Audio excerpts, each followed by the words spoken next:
Abramos a palavra de Deus em 1 Coríntios, capítulo 3, dando continuidade à série de exposições nesta carta, que fala sobre uma igreja como a nossa,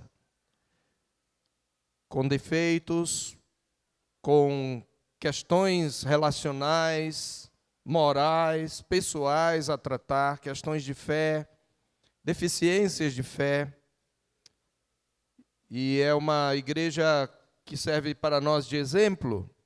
Sim, exemplo porque ela é chamada logo no início de santificada em Cristo Jesus. Porém, precisava ser tratada, edificada, corrigida. E nós leremos 1 Coríntios capítulo 3, do verso 10 ao verso 17, que traz uma advertência aos edificadores da igreja. O que nós vamos expor vai do capítulo 17, do versículo 10 até o versículo 23, até ao final do capítulo. Então, o texto é 1 Coríntios 10, 3, de 10 a 23. Leia, acompanhem comigo atentamente.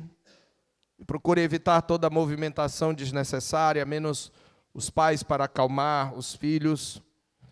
Diz assim a palavra do Senhor: segundo a graça de Deus que me foi dada, lancei o fundamento como prudente construtor, e outro edifica sobre ele. Porém, cada um veja como edifica, porque ninguém pode lançar outro fundamento além do que foi posto, o qual é Jesus Cristo. Contudo, se o que alguém edifica sobre o fundamento é ouro, prata, pedras preciosas, madeira, feno, palha, manifesta se tornará a obra de cada um, pois o dia a demonstrará, porque está sendo revelada pelo fogo, e qual seja a obra de cada um, o próprio fogo o provará.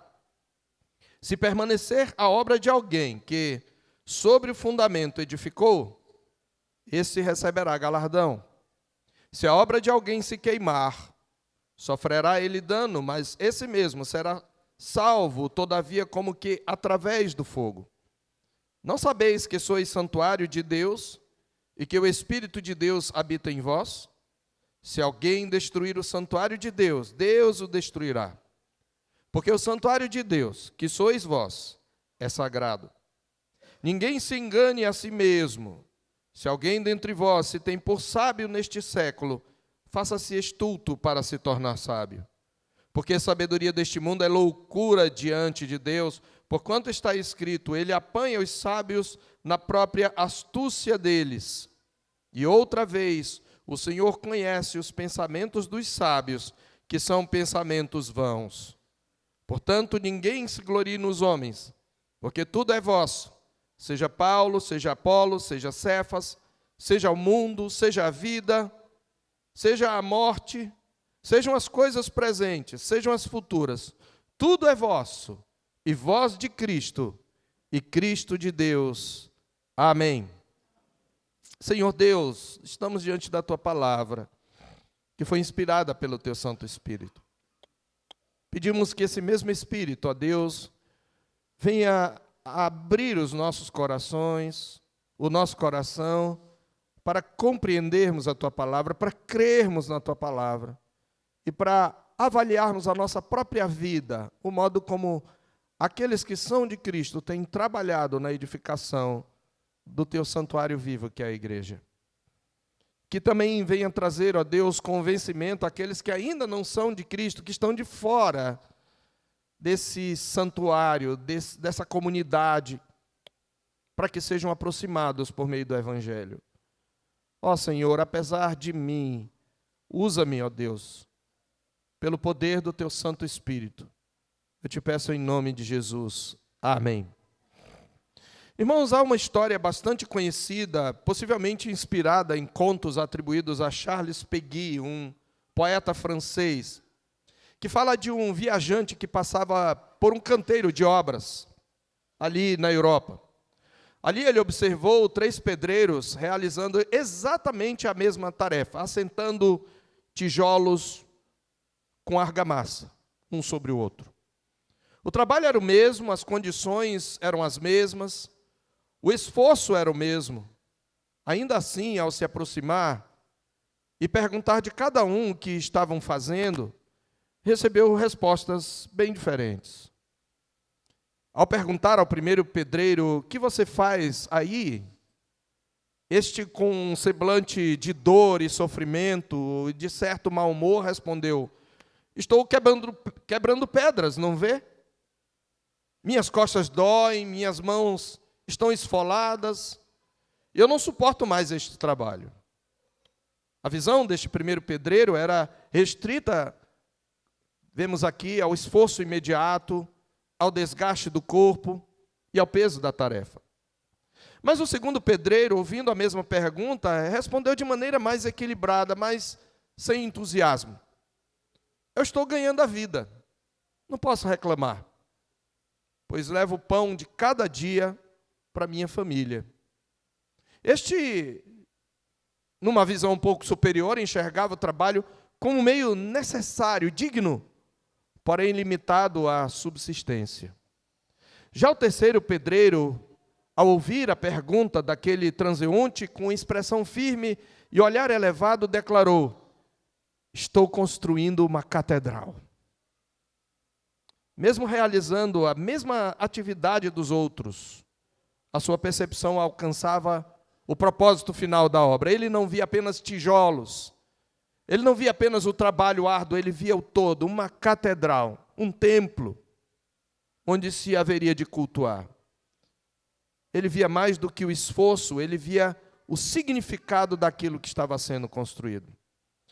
Essa parábola é conhecida e frequentemente é lembrada também em contextos mais próximos de nós.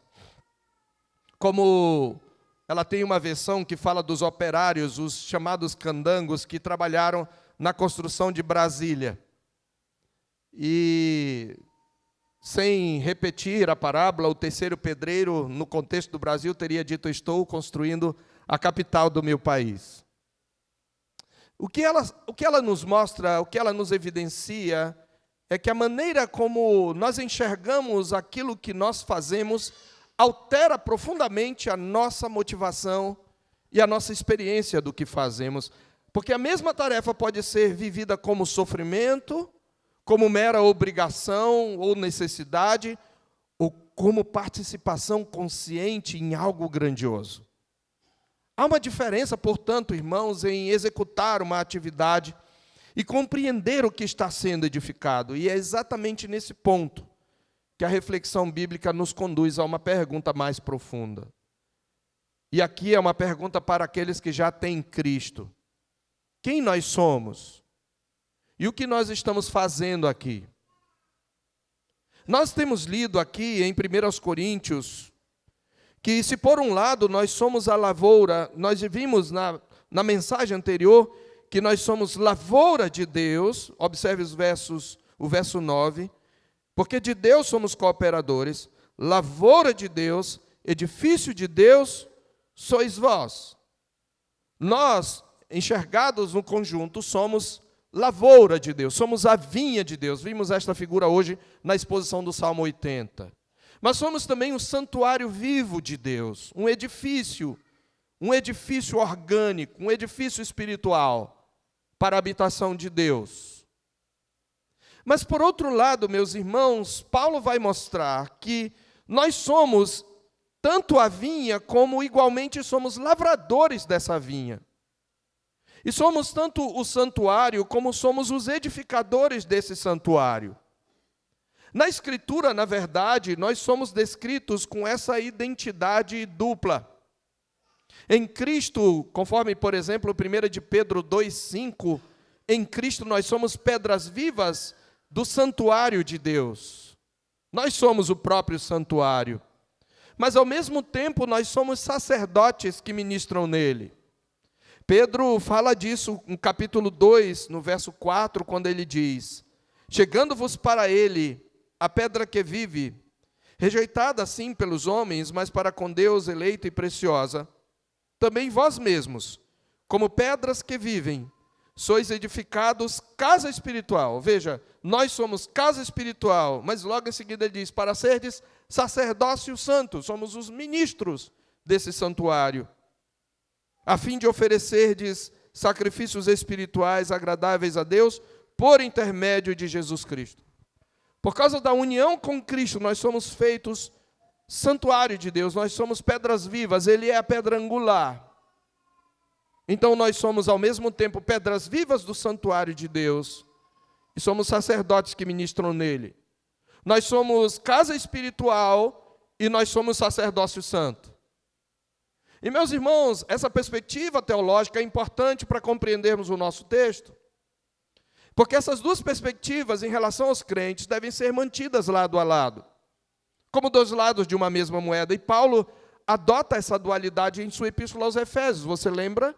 No capítulo 2, versos 20 a 22, ele diz, agora já não sois estrangeiros e peregrinos, mas concidadãos dos santos, e sois da família de Deus. E aí ele passa da figura da família para a figura do edifício, edificado sobre o fundamento dos apóstolos e profetas, sendo ele mesmo, Cristo Jesus, a pedra angular, no qual todo o edifício cresce para santuário, dedicado ao Senhor, no qual também estáis vós igualmente edificados, sendo edificados para a habitação de Deus no Espírito. Porém, no capítulo 4, verso 11 a 16, ele nos apresenta como edificadores. Ele diz, no capítulo 4, verso 11, ele mesmo, Cristo, concedeu uns para apóstolos, outros para profetas, outros para evangelistas, outros para pastores e mestres, os ministérios ordenados, os edificadores, com vistas ao aperfeiçoamento dos santos para o desempenho do seu serviço.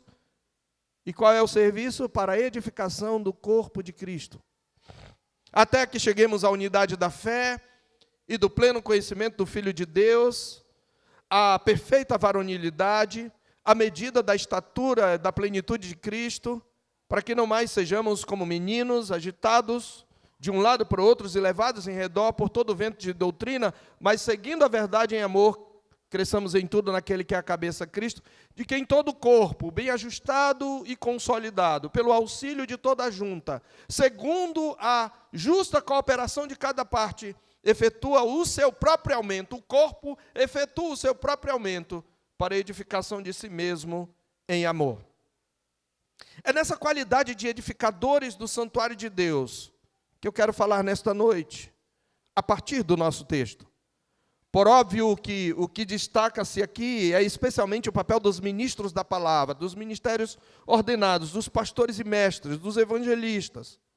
Todavia, o que Paulo fala dos líderes certamente se estende aos ministérios não ordenados, que, equipados pelos primeiros, trabalham na edificação do corpo, segundo a justa cooperação de cada parte. Desse modo, meus irmãos, nós somos responsáveis pela forma como edificamos. E nessa perspectiva, cabe a pergunta a você que já é crente: com que espírito você tem trabalhado na construção desse edifício sagrado chamado igreja? A propósito, uma pergunta de um modo geral, para aqueles que não são da terceira igreja: você tem uma igreja? Há uma igreja com a qual você está comprometido e em cuja edificação você contribui? Que contribuição você tem dado para a edificação do corpo de Cristo? A forma como você tem agido, vivido neste mundo, e a forma como você tem se relacionado com o povo de Deus, ela traz alguma contribuição para a edificação? Ou ela não passa de madeira, feno e palha? Porque, meus irmãos, quando nós vimos para o culto, obviamente nós temos por propósito sermos edificados, mas não é só isso. A edificação precisa ser mútua. E nós somos, no culto, ensinados para que nós aprendamos a servir uns aos outros na edificação do corpo. Então, nessa perspectiva, eu pergunto: com que espírito você tem trabalhado na construção desse edifício chamado igreja? E nessa perspectiva nós adentramos o texto, e eu quero começar contextualizando, sobretudo para aqueles que não têm acompanhado a série de exposições que nós temos desde o capítulo 1. Nós devemos lembrar que a igreja de Corinto era, por um lado, sob muitos aspectos, uma igreja notável.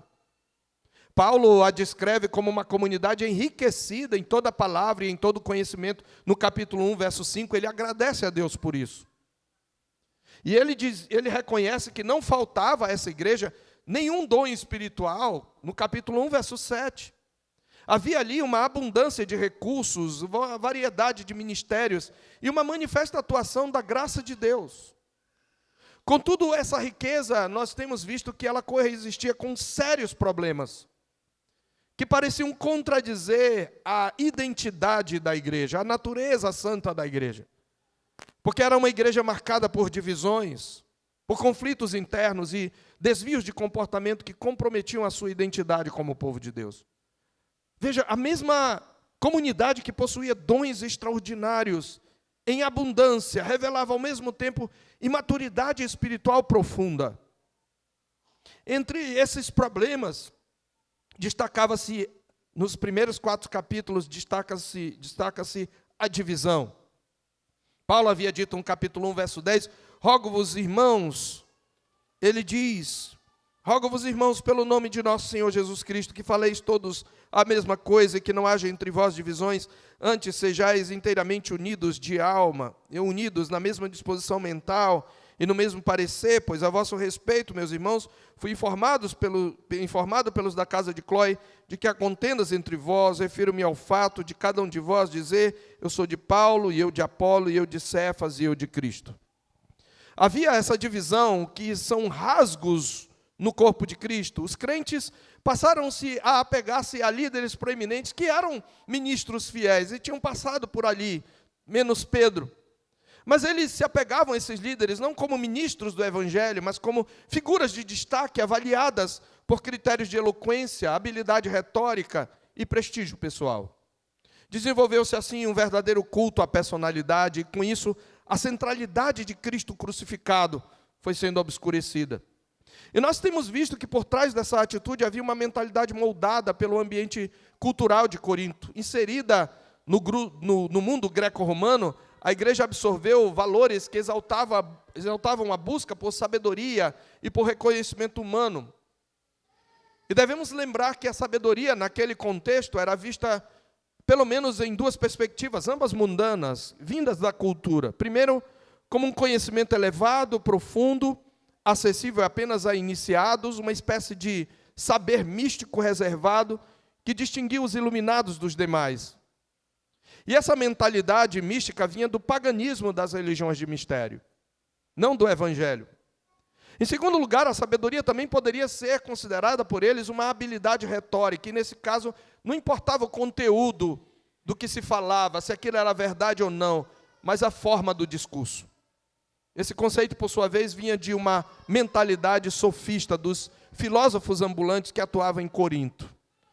E sob essa influência, meus irmãos, alguns passaram a interpretar a verdade cristã nesses termos. O evangelho da cruz passou a ser visto como algo elementar, quase inferior, enquanto um suposto conhecimento mais elevado era valorizado. Assim formou-se uma distinção dentro da própria igreja. De um lado, aqueles que se consideravam sábios. Paulo diz isso, veja, ele diz no verso 18, se alguém dentre vós se tem por sábio neste século, faça-se astuto para tornar-se sábio. Então, havia aqueles que se achavam sábios, espirituais, experimentados, fortes, perfeitos. De outro lado, os que eram mantidos como inferiores, vistos com desprezo. E esses que eram considerados sábios não era porque eles tinham uma sabedoria teológica profunda, extraída da Escritura, mas a sabedoria do mundo mesmo.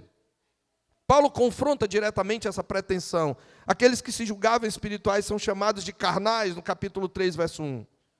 E a suposta maturidade que eles reivindicavam revela-se ilusória. Trata-se de um tipo de espiritualidade triunfalista que presume ter alcançado um estado elevado, imune a fraquezas e perigos, como se nenhuma tentação pudesse atingi-los e nenhuma ameaça pudesse abalar a sua condição. Esse cenário alimentava um orgulho coletivo intenso. Cada grupo se colocava como referência, julgando os demais, mas recusando qualquer avaliação. E a identidade cristã passava a ser definida pela vinculação a um mestre humano, e não a Cristo. Havia, portanto, orgulho em se destacar dos outros. No capítulo 4, verso 7, ele ainda vai falar: pois quem é que te faz sobressair, e que tens tu que não tenhas recebido? E se o recebeste, por que te vanglorias, como se o não tiveras recebido? Então havia um orgulho em se destacar dos outros, um orgulho nos líderes escolhidos, e orgulho em um tipo de conhecimento que na prática refletia mais a influência da cultura circundante e da retórica sofista do que da verdade do Evangelho. E diante disso, Paulo estabeleceu 2 princípios fundamentais que orientam toda a argumentação até aqui. Primeiro, ele mostra que a unidade da igreja está enraizada em Cristo e não em seus líderes. Aí mesmo no capítulo 1, a partir do verso 10, do verso 11, ele diz: está Cristo dividido? Vocês foram batizados em nome de Paulo? E nos capítulos 3, de 4 a 9, nós vimos, ele pergunta a partir do verso 5, o que é Paulo? É assim que está no original, a nossa tradução é quem é Paulo, mas ele rebaixa ainda mais: o que é Paulo? O que é Apolo? São apenas servos por meio de quem cresces. A unidade da igreja está enraizada em Cristo e não em seus líderes. E a fragmentação da igreja revela um deslocamento do centro. Cristo deixou de ocupar o lugar que lhe é devido e os homens passam a ocupar esse espaço. Mas, em segundo lugar, Paulo mostra que a sabedoria de Deus se manifesta na cruz de Cristo. Verso 18 do capítulo 1 em diante, a palavra da cruz é loucura para os que se perdem, mas para nós que somos salvos, poder de Deus. Não é na capacidade intelectual, na eloquência ou no carisma humano. Aquilo que o mundo despreza é exatamente o meio pelo qual Deus salva e revela a sua glória. E é nesse ponto que Paulo aprofundou a sua argumentação, aplicando esses princípios diretamente ao ministério cristão. E no texto anterior ao nosso texto, Paulo enfatiza que a igreja tem sua origem e sua razão de ser em Deus, e não no ministério, na personalidade ou na visão dos seus líderes. Veja de novo o verso 9, antes de adentrarmos o texto. Porque de Deus somos cooperadores, lavoura de Deus, edifício de Deus sois vós. Desde o início, no verso 6, ele diz: Paulo, eu plantei, Apolo regou, mas o crescimento veio de Deus. Eu já falei que a palavra Deus está em ênfase, aí no grego é: porque de Deus somos cooperadores, de Deus lavoura, de Deus edifício sois vós. Os pastores e mestres são servos por meio de quem os eleitos vêm a crer. Verso 5. São instrumentos usados por Deus conforme Ele concede a cada um, até mesmo a instrumentalidade depende inteiramente da ação e da capacitação divina. Portanto, não há mérito humano no crescimento da igreja. Somos lavradores na vinha de Deus e pedreiros no santuário de Deus. Participamos, sim, de uma obra grandiosa. E nisso reside a nossa alegria, mas a obra não nos pertence. De Deus somos cooperadores. Não no sentido de Deus depender da nossa cooperação, mas no sentido de cooperarmos entre nós naquilo que é essencialmente obra de Deus. É a partir dessa base, meus irmãos, que Paulo introduz uma nova ênfase. Veja que dos versos 5 a 9, ele destacou o papel dos obreiros, dos edificadores, mostrando qual é o verdadeiro papel e a natureza. Mas se a origem da igreja pertence a Deus, e se o crescimento da igreja depende de Deus, resta ainda considerar outra dimensão. Nos versos 5 a 9 ele falou do papel, mas dos versos 10 em diante ele vai falar da responsabilidade quanto ao modo como se edifica. Isso porque a ênfase na soberania de Deus, mal aplicada, é como mosca morta no unguento do perfumador. A Bíblia diz que como mosca morta no unguento do perfumador, assim é para a sabedoria um pouco de estutícia. E nós temos que tomar cuidado, porque muitas vezes nós usamos a sabedoria de Deus para nos eximir de nossa responsabilidade, mas uma realidade não nega a outra. E é exatamente esse erro que Paulo quer corrigir ou prevenir. Ele diz: olha, é Deus quem dá o crescimento, mas você é responsável pela forma como você edifica. Aí eu vou fazer uma aplicação aqui, abrindo um parênteses. Deus não vai cobrar de você quantas pessoas você ganhou para Cristo, porque é Ele quem converte. Mas Ele vai cobrar de você o quanto você pregou, deu testemunho nas oportunidades que Deus te deu. É essa a diferença.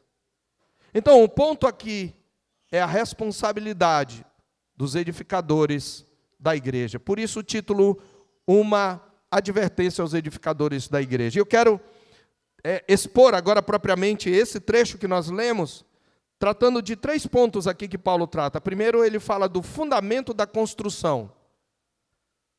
Para responder a pergunta, para nos levar a fazer a pergunta sobre o que estamos edificando. Então, o primeiro ponto é o fundamento da construção, sobre o que nós estamos edificando.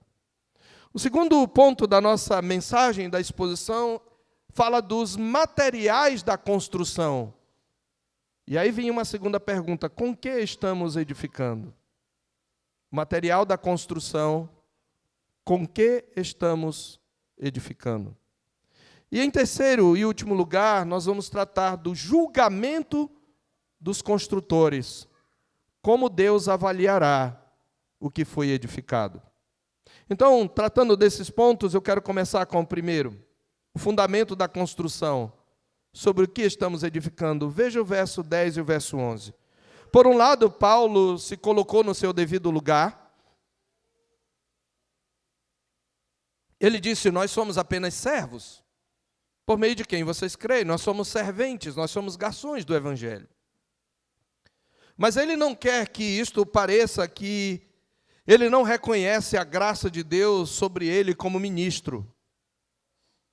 E ele não quer também que os líderes que estão ali achem que o seu trabalho foi coisa de somenos, porque desvalorizar o seu trabalho os levaria a desvalorizar o evangelho que ele pregou e o legado que ele deixou, e isso levaria a igreja a se desviar do evangelho.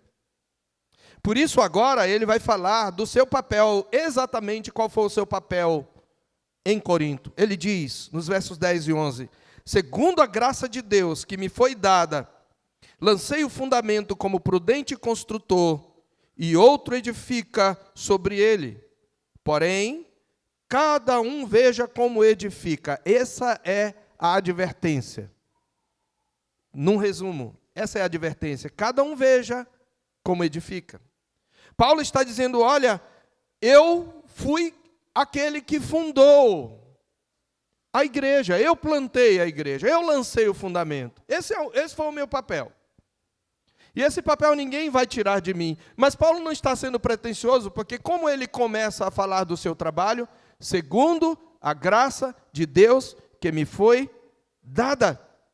Não foi com base no seu potencial, na sua retórica, na sua inteligência. Foi segundo a graça de Deus, mas ele reconhece, ele quer que os coríntios reconheçam, eu lancei o fundamento, e quando eu lancei, eu agi como um sábio construtor. A palavra aqui é a palavra grega arquitectos, de onde vem a palavra homônima em português, que era um tipo de construtor que ao mesmo tempo trabalhava ali na obra e ao mesmo tempo administrava a obra. Era quase como um técnico em edificações. E Paulo diz, eu procurei agir com sabedoria e eu lancei o fundamento, e ele chama a atenção para o fundamento que não pode ser mudado. Ele diz no verso 11, olha, cada um veja como edifica, porque ninguém pode lançar outro fundamento além do que foi posto, o qual é Jesus Cristo. Então, o que Paulo está dizendo, primeiramente, é que nós prestaremos contas do fundamento que nós lançamos. E Paulo se apresenta como aquele que, pela graça de Deus, lança o fundamento. Outros vieram, ele diz, outro edifica sobre ele. Ele está dizendo, outros que vieram depois continuam a obra, o que estabelece uma continuidade ministerial, mas não uma liberdade para redefinir as bases da construção. Presta atenção, igreja. Outros pastores virão. Outra geração virão.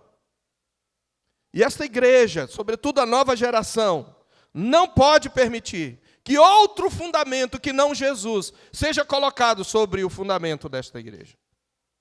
Vocês são responsáveis por supervisionar também os seus líderes, inclusive a mim.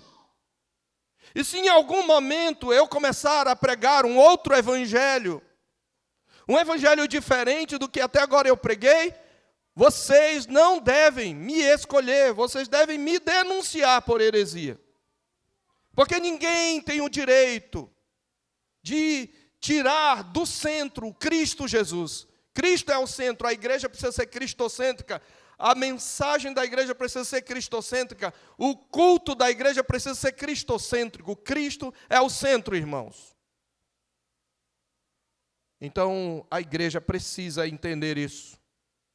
O fundamento já está posto. Jesus Cristo. E você sabe, não se remove a alicerce. Você já viu alguém? Se você remover o alicerce, o que acontece? Cai tudo. Ninguém pode mudar. A Bíblia diz que nós fomos edificados sobre o fundamento dos apóstolos e profetas, sendo Cristo Jesus a pedra angular.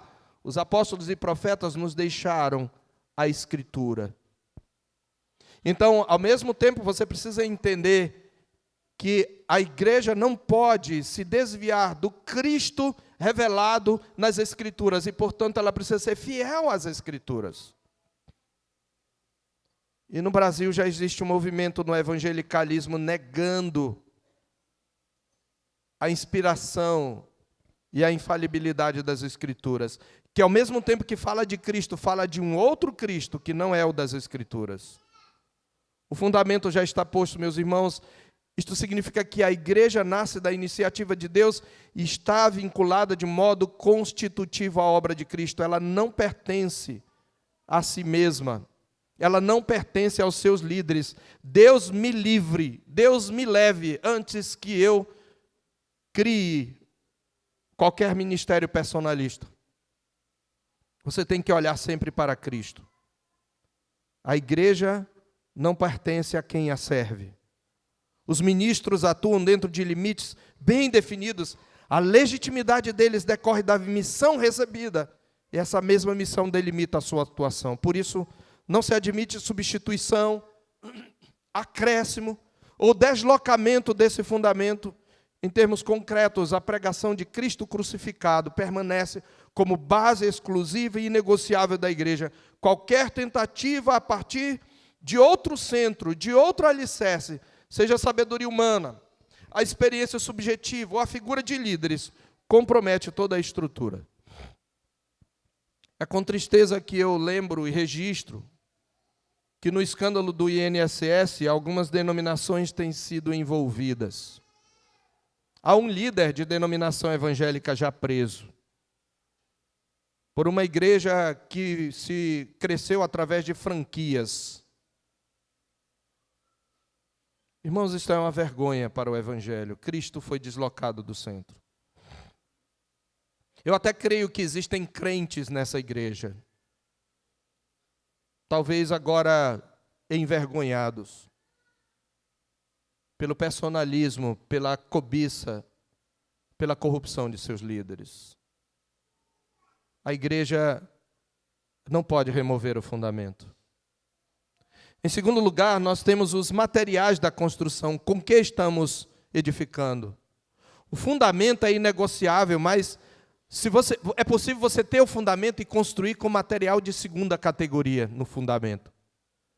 É como você construir uma casa com um alicerce sólido, com sapatas profundas, capazes de suportar um edifício de 10 andares e sobre esse alicerce construir uma casa de barro e palha, ou de madeira. Você já viu alguém fazer isso? Seria um tolo, não é? Mas a gente fazendo isso quando trabalha na edificação do corpo de Cristo. Paulo diz que nós prestaremos conta não apenas do fundamento, mas do material que investimos. Uma vez estabelecido o fundamento, veja dos versos 12 a 17, a atenção de Paulo se volta para a edificação, e aqui está o centro da advertência. Não basta edificar, irmãos, é necessário considerar a qualidade do que está sendo construído. Os construtores, isto é, aqueles que atuam no ensino, na liderança, presta atenção, conselho. Isso é principalmente para mim e para vocês. Essa mensagem é, em primeiro lugar, para mim e para vocês. E quando eu estava terminando de prepará-la, eu estava orando: Senhor, tem misericórdia da minha vida. Porque não basta edificar, é necessário considerar a qualidade do que está sendo construído. E os construtores, os que atuam no ensino, na liderança e na formação da igreja, trabalham sobre uma obra que não lhes pertence, e ainda assim, sua responsabilidade é real e pessoal. Cada um responderá pelo trabalho realizado. Observe na figura de Paulo aí de uma construção, os materiais. Ele os menciona em paralelismo, em 2 grupos de 3. Ele diz: Contudo, verso 12, se o que alguém edifica sobre fundamento é ouro, prata, pedras preciosas, aqui vem material de valor, ou, de outro lado, madeira, feno, palha, manifesta-se e tornará a obra de cada um, pois o dia a demonstrará. O que você investe, irmão, irmã, na obra de edificação dos seus irmãos? Eu vou começar com essa pergunta para nós, conselho, para os presbíteros. O que vocês estão investindo em tempo, em esforço, em aprofundamento das Escrituras? É considerado ouro, prata e pedra preciosa ou madeira, feno e palha? Irmãos, essa é uma grande responsabilidade. E nós precisamos zelar por isso. Mas a vocês que são equipados para o serviço de edificação, o que cada um tem, o que você tem investido, você como crente individualmente, como você tem investido para que a igreja seja edificada, para que ela cresça, não só em número, mas em santidade, em amor. Qual é a sua parcela de contribuição? Se nós pudéssemos traduzir isso em material, o que você tem investido é ouro, prata, pedras preciosas ou madeira, feno e palha? O tempo que você investe, o esforço que você faz, a capacidade que você procura treinar da sua mente de entender a sã doutrina, porque edificação tem a ver com a doutrina proclamada e praticada.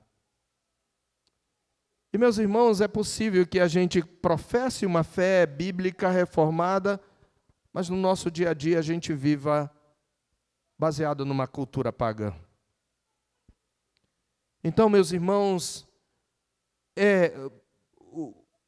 esses materiais mencionados, ouro, prata, pedras preciosas, madeira, feno, palha, não devem ser explorados, obviamente, em seus detalhes alegóricos, mas em sua função, distinguindo aquilo que é sólido daquilo que é inconsistente. É isso que eles quer dizer.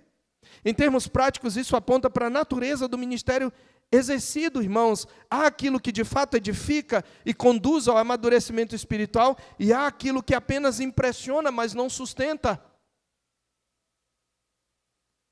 Eu estava vendo, certo momento, na rede social, um vídeo assim, com alguém dizendo: na tua igreja não tem academia. Aí, de repente, uma igreja, que na verdade é uma seita, diz: a nossa tem. Aí aparece o pessoal na academia, desde a irmã lá com vestido, até outros na academia. Agora a nossa igreja tem uma academia.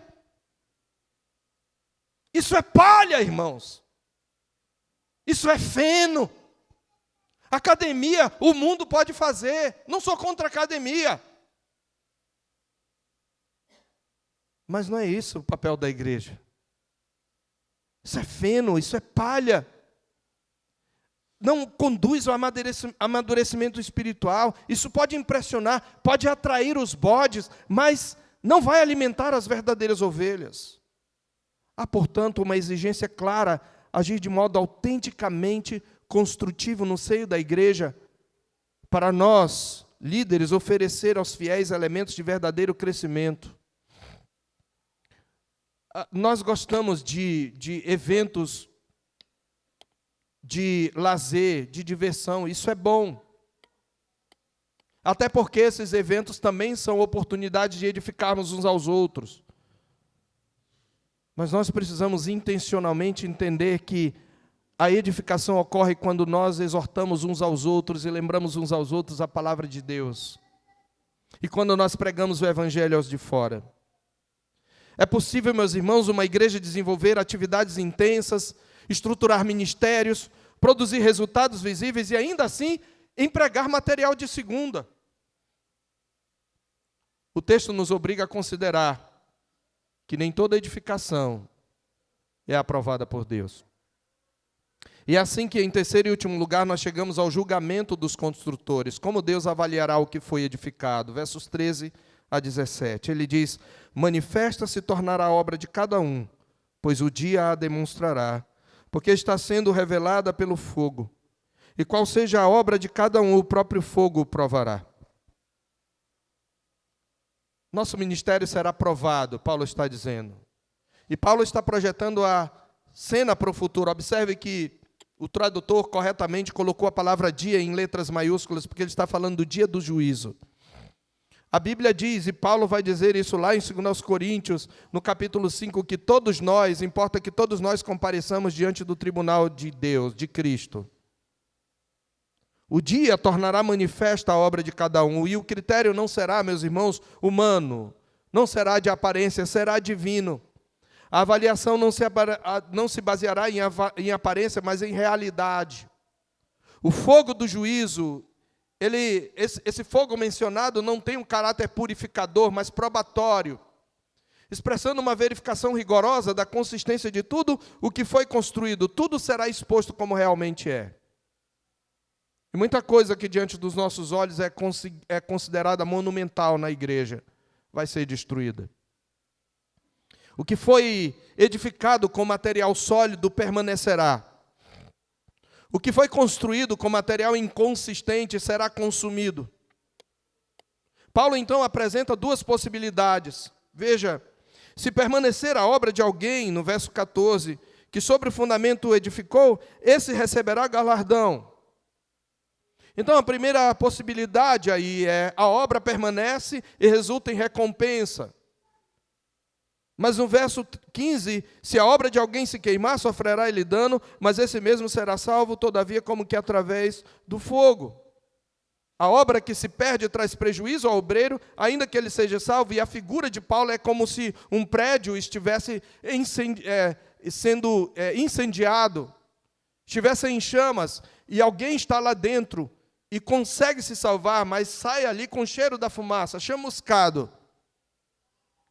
Essa é a forma como alguns obreiros chegarão lá no céu, cheirando a fumaça, escapando por um triz, porque a obra dele se queimou. E, meus irmãos, isso elimina tanto a ideia de que o ministério pode ser avaliado apenas por critérios de sucesso visível, quanto a noção de que não há consequências reais para uma edificação deficiente. E o apóstolo vai intensificar a advertência ao afirmar que a igreja é o santuário de Deus, é o lugar da habitação do Espírito. E ele não está falando de nós individualmente, mas nós em conjunto. Não se trata, portanto, de indivíduos isolados, mas da comunidade como um todo. E aqui ele traz uma advertência mais séria. Existem aqueles que constroem palha sobre o fundamento correto. Eles sofrerão danos. São crentes, mas não trazem um alimento sólido, não constroem a sua vida e os seus relacionamentos com base no Evangelho em todos os aspectos, ou pelo menos substancialmente, e por isso vão sofrer dano. Mas existem aqueles que têm uma atuação tão ruim que eles conseguem destruir a igreja. Ele diz assim: não sabeis que sois santuário de Deus e que o Espírito de Deus habita em vós? Se alguém destruir o santuário de Deus, Deus o destruirá, porque o santuário de Deus, que sois vós, é sagrado. Irmãos, aqui é necessário distinguir que a igreja, em seu aspecto universal, não pode ser destruída, ela é preservada por Deus. Nós temos que aqui vai nos ajudar a doutrina da igreja, aquela distinção que se faz na teologia entre igreja militante e igreja triunfante. Igreja visível e igreja invisível. A igreja militante é aquela que a gente vê, que se compõe de todos os membros de todas as igrejas que professam o nome de Cristo, segundo as Escrituras, espalhados em todo o mundo. E por que ela é chamada militante? Porque ela ainda está lutando neste mundo. A igreja triunfante é a igreja dos primogênitos arrolados no céu, é a igreja dos eleitos, é aquela que Deus conhece desde a eternidade, daqueles que foram, estão sendo e ainda serão salvos segundo os decretos de Deus. Essa igreja não pode ser diminuída nem aumentada. Ela também não pode ser destruída. Mas nós estamos aqui na igreja visível. Nós estamos no meio do caminho. E nós precisamos apresentar evidências da nossa eleição. E é nesse aspecto que nós podemos dizer que igrejas locais, igrejas visíveis, esse é o ponto. Igrejas locais podem ser corrompidas. Igrejas locais podem desaparecer. Na Europa tem igrejas fechando há muito tempo. Onde havia igrejas, hoje há cabarés. As igrejas a quem João escreveu primeiramente o Apocalipse, embora representem as igrejas do mundo em toda a história, mas eram igrejas reais, históricas, a maioria delas, talvez nenhuma delas existe mais. A própria história demonstra, irmãos, uma igreja pode ser sim destruída, ela pode fechar. Portanto, a responsabilidade dos edificadores é elevada, não se trata apenas de realizar um trabalho, mas de lidar com aquilo que pertence a Deus e que Ele mesmo edificou e no qual habita. Agora, presta atenção. O que é que se queima? O que corresponde à figura? E agora eu quero falar com você individualmente, que é membro de igreja. Porque muitos são membros de igreja, não são convertidos de fato. E no final de tudo serão reconhecidos por Deus como reprovados. E eu quero fazer essa pergunta. O que é que se queima da obra? O que são as pedras, irmãos? As pedras são gente. Não é isso que diz a Bíblia? Somos pedras vivas. O santuário de Deus são vocês. Sabe o que ele está dizendo? Alguns daqueles que são membros da igreja visível estão caminhando para o inferno e não sabem. É uma parte que vai se queimar. E a minha pergunta é: em que lugar você está? Essa é uma pergunta séria, irmão. É uma pergunta muito séria. Você já nasceu de novo? Você pode dizer que é salvo? Você está caminhando para onde? Você precisa saber responder a essa pergunta. E Paulo aqui faz essa advertência final, dizendo: o santuário de Deus que são vocês é sagrado. E Paulo usa a palavra mais preciosa que ele poderia usar para santuário, porque na língua grega havia 2 termos para santuário, no contexto olhando para o contexto do templo, do tabernáculo e do templo judaico, você tem o santo lugar, que era chamado na língua grega de hieros. E você tem o santo dos santos, aquele lugar mais íntimo da presença de Deus, que só o sumo sacerdote entra e cujo caminho Cristo abriu para nós, era chamado de naos. E a palavra que Paulo usa aqui é exatamente naos. Ele está dizendo: vocês são o santo dos santos de Deus. Vocês são o lugar da intimidade de Deus, o lugar onde Deus habita de um modo especial, como em nenhum outro na terra, onde quer que vocês estejam reunidos, entre 4 paredes ou ao ar livre, para cultuar a Deus. Vocês são o santo dos santos de Deus. E quem tocar nisso, quem ferir essa santidade, quem manchar essa pureza, pode ser destruído. E o que fazer, meus irmãos? O texto nos conduz a um exame inevitável. Se o fundamento já foi estabelecido em Cristo, se a igreja pertence a Deus e se toda obra será aprovada, então a questão decisiva não é o quanto estamos fazendo, mas sobre o que estamos edificando. Com que materiais estamos edificando e como isso será encontrado naquele dia, quando nós estivermos face a face com o Cordeiro. O ministério não será avaliado pelos critérios que normalmente utilizamos, visibilidade, resultados, reconhecimento, mas pela realidade que será exposta diante dos olhos de Deus. Aquilo que hoje parece sólido, pode parecer sólido, poderá não resistir. E aquilo que é invisível aos olhos humanos poderá permanecer. Diante disso não há espaço, irmãos, para negligência, não há espaço para improvisação, não há espaço para vaidade. nós estamos lidando com o santuário de Deus e o modo como edificamos não é um detalhe secundário no ministério, é uma questão que será trazida à luz no juízo. E é precisamente nesse ponto que Paulo deixa de apenas expor e passa a exortar. E eu quero então aplicar, usando as aplicações do próprio apóstolo, do versículo 18 ao 23. Observe o que ele diz, já concluindo a nossa mensagem. Observe que Paulo não acrescenta novas ideias, ele aplica aquilo que já foi estabelecido e o faz por meio de 3 exortações diretas, que exigem uma resposta concreta. Verso 18 é a primeira. Preste atenção na exortação. Ela é curta, mas ela é poderosa. Ela é séria. Ele diz: ninguém se engane a si mesmo. Irmão, você que tem acompanhado as exposições aqui na igreja, você já sabe. Quem mais engana você? Quem mais mente para você? Quem mais trapaceia com você? Quem é? Você mesmo. Enganoso é o coração, mais do que todas as coisas, e desesperadamente corrupto, quem o conhecerá? Nós confiamos no nosso coração, mas ele nos engana. Então, essa advertência é séria. Não se engane a si mesmo. Essa primeira exortação, irmão, irmã, é um chamado à lucidez espiritual, porque o perigo não está apenas no erro doutrinário evidente, mas na autoilusão.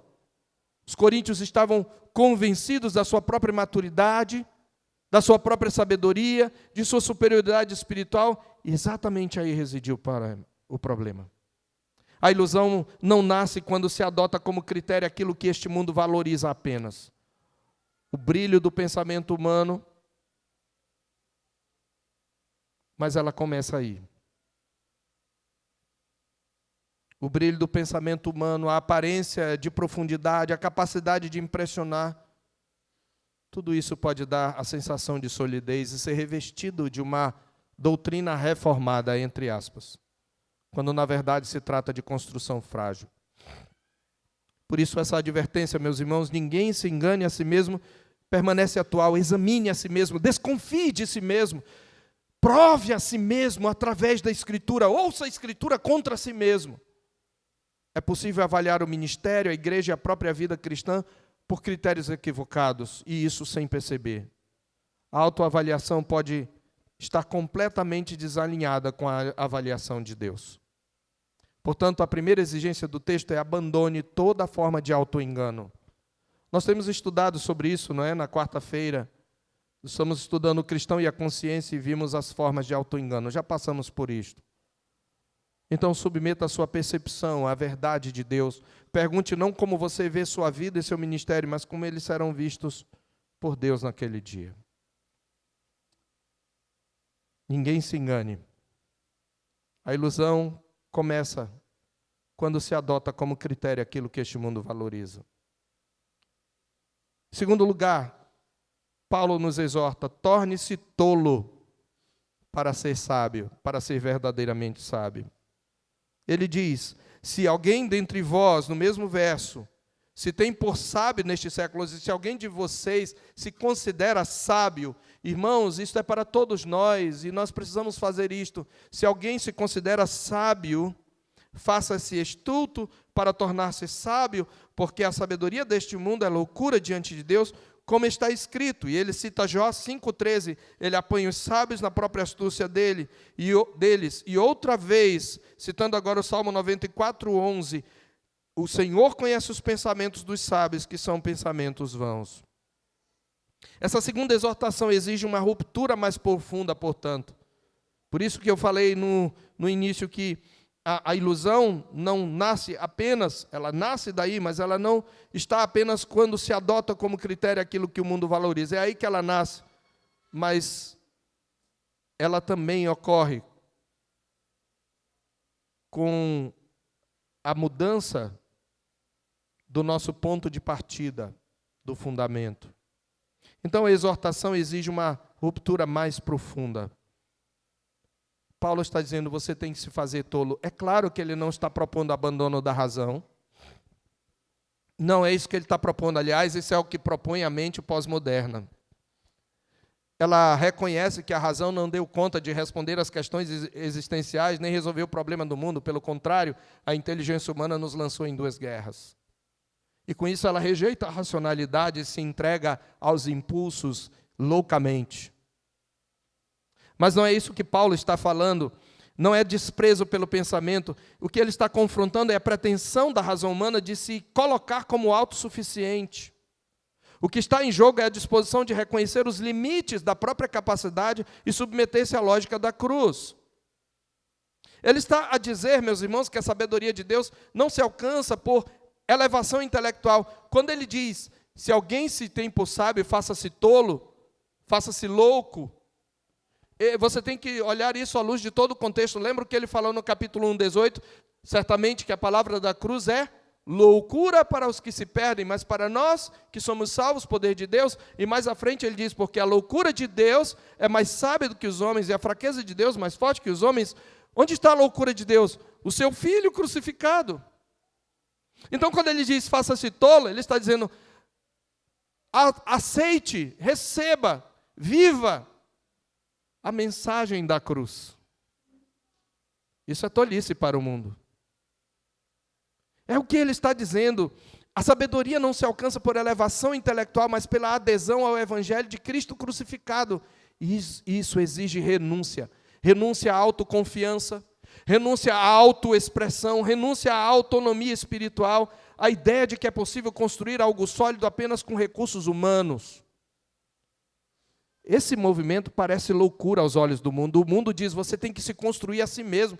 Você não nasce mulher, você se torna. Disse Simone de Beauvoir, seguindo a visão de Jean-Paul Sartre, que dizia, o homem não tem uma essência, ele se constrói. E quando a gente fala de algo que é sólido, que não é com recursos humanos, a gente é tido como louco. Isso é loucura aos olhos do mundo, mas é o único caminho para a verdadeira sabedoria. A cruz, meus irmãos, redefine a maneira de enxergar a vida, o ministério, a igreja e o próprio Deus. Ela se torna a chave interpretativa para tudo. Aqui não há meio termo, trata-se de uma mudança de direção, de uma reorientação completa. Ou se permanece na lógica da sabedoria desse mundo, ou você assume a lógica da cruz. Cristo crucificado.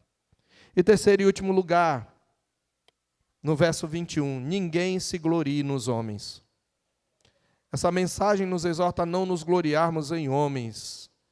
Essa é a terceira exortação e ela atinge diretamente o problema das divisões, lembra?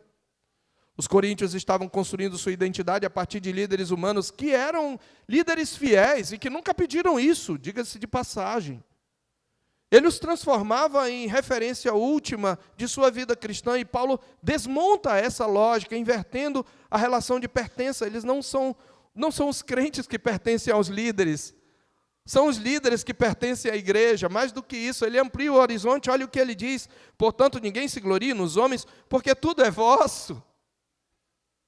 Por que eu não preciso me gloriar em ninguém? Porque eu já tenho tudo, porque eu tenho Cristo. Veja, ele diz, tudo é vosso, seja Paulo, seja Apolo, seja Cefas, seja Davi, seja Isaías, seja Rogério, seja Nadiel, seja Marcos, tudo é vosso.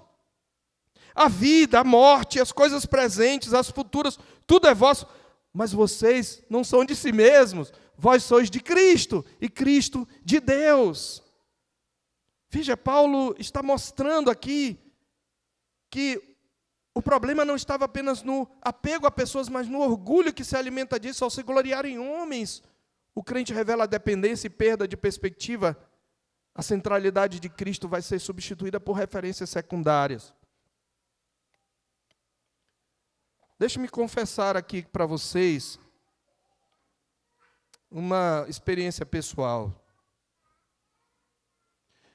Eu, por educação, talvez em algum momento, por temor de homens, não falo nada. Mas eu fico muito triste quando alguém diz assim, eu gosto tanto da sua pregação, pastor Marcos. Eu não quero que você goste da minha pregação. Eu quero que você saia daqui não dizendo, ai, que pregador. Eu quero que você saia daqui dizendo, bendito Cristo. Bendita a palavra de Deus, bendito o Evangelho, bendito Deus. Paulo está conduzindo os coríntios a uma visão mais ampla. Ele está dizendo que em Cristo todas as coisas são dadas ao povo de Deus. O mundo, a vida, a morte, o presente, o futuro estão sob o domínio daquele que pertence a Cristo. Mas essa liberdade não nasce da autonomia, ela nasce da submissão. A pertença a Cristo liberta, irmãos. O pertencer a Cristo nos liberta da dependência de homens, de sistemas humanos, de situações políticas. Por isso toda a vanglória em líderes é inadequada, ela distorce a igreja, ela alimenta divisões, ela revela uma compreensão equivocada da própria identidade cristã. Então essas três identidades convergem para um ponto, a necessidade de alinhar nossa mente, nossa vida e nosso ministério com a lógica da cruz. Não se enganar, renunciar à autossuficiência e abandonar a vanglória em homens. Esses não são apenas ajustes, não são ajustes artificiais, superficiais. São respostas necessárias para quem compreende que está edificando sobre o fundamento já estabelecido, que toda obra será provada. A pergunta, portanto, permanece diante de cada um. Você está edificando segundo a sabedoria deste mundo ou segundo a cruz de Cristo? Vamos orar. Louvamos o Teu nome, ó Deus, por essa palavra que nos confronta, a mim em primeiro lugar, como pastor dessa igreja. A este conselho, Senhor. Livra-nos de colocar palha. Nós Te louvamos porque sabemos que o fundamento está posto. Sabemos que Cristo é o centro desta comunidade. Mas ainda corremos o risco, Senhor, de estar construindo com madeira, feno e palha. Por isso eu peço, Senhor, tem misericórdia de mim em primeiro lugar. E se há algo de palha, feno e madeira que eu esteja usando, tem misericórdia de mim e leva-me ao arrependimento, à conversão dos meus maus caminhos. E fazia o mesmo na vida dos presbíteros desta igreja. Mas também, ó Deus, olha para cada membro e leva cada um a considerar o que está fazendo com aquilo que está aprendendo e como isso tem trazido edificação, contribuído para a edificação da igreja. E aqueles aqui, ó Deus, que porventura não têm uma igreja, que até conhecem o Evangelho, mas ainda não assumiram um compromisso, faz-os entender, ó Deus, que não existe crente isolado, que eles possam se agregar a uma comunidade que verdadeiramente pregue o Teu Evangelho. E converte aqueles que ainda estão perdidos, ó Deus, e talvez não saibam, que eles saiam daqui compungidos em seu coração, sejam levados a Cristo. Em nome do nosso Senhor que nós oramos e Te agradecemos, Pai. Aplica a Tua palavra ao nosso coração, em nome de Jesus. Amém.